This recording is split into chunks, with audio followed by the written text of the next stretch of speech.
नमस्कार अमरावती। ही जी मनरेगा बचाव यात्रा जी आम्ही काढली, आपल्या सगळ्यांना माहीत असेल की नुकतेच संसदेत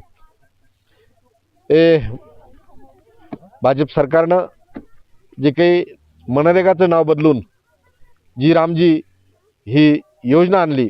खऱ्या अर्थानं मनरेगा हा काँग्रेसच्या कार्यकाळात त्याचा कायदा होता आणि त्या कायद्याला मोडतोड करून ती योजना म्हणून आज अंमलात आणण्याचा प्रयत्न करत आहेत. महाराष्ट्र आणि राज्य आणि देश वेगवेगळा हिस्सा ठेवला. केंद्रानं 60% आणि राज्यानं 40% अशी ही योजना तयार केली गेली. परंतु या योजनेत अनेक त्रुटी, अनेक जे काही पहिले मुद्दे होते त्या मुद्द्यांवर घाला घातला गेला आहे. कारण हा कायदा असल्यामुळे ती एक आपल्याला जबाबदारी होती सरकारची की या लोकांना दोन हातांना काम दिलं पाहिजे.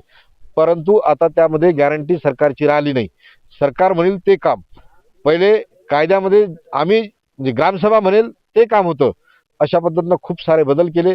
एक प्रकारचा हा त्या मजुरांवर उपासमारी आणण्याचा हा प्रयत्न आहे.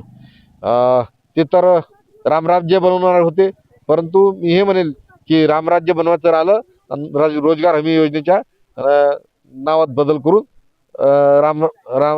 रामजी नाव दिलं. तर ते अशा काही बाबी आहेत. म्हणून केंद्र सरकारच्या विरुद्ध आम्ही राहुलजी गांधी असतील, आम्ही सगळे काँग्रेस पक्षाचे लोक असतील, ते लढत आहोत. जिल्हा काँग्रेस कमिटीच्या वतीनं सुद्धा यशोमतीताई ठाकूर, बबलू देशमुख, वीरेंद्र जगताप यांच्या मार्गदर्शनात तालुका काँग्रेस कमिटीनं हा आज मनरेगा बचाव यात्रा सुरू केली आहे.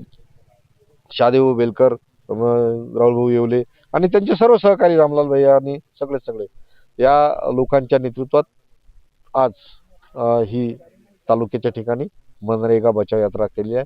आपण पाहत आहे सकाळपासून खूप मोठा प्रतिसाद या योजनेला या आमच्या आंदोलनाला मिळत आहे. निश्चितच लोकांच्या लक्षात येईल की ही योजना आणि तो कायदा यात फरक लोकांना आता समजेल आणि लोक आमच्या सोबत आहेत.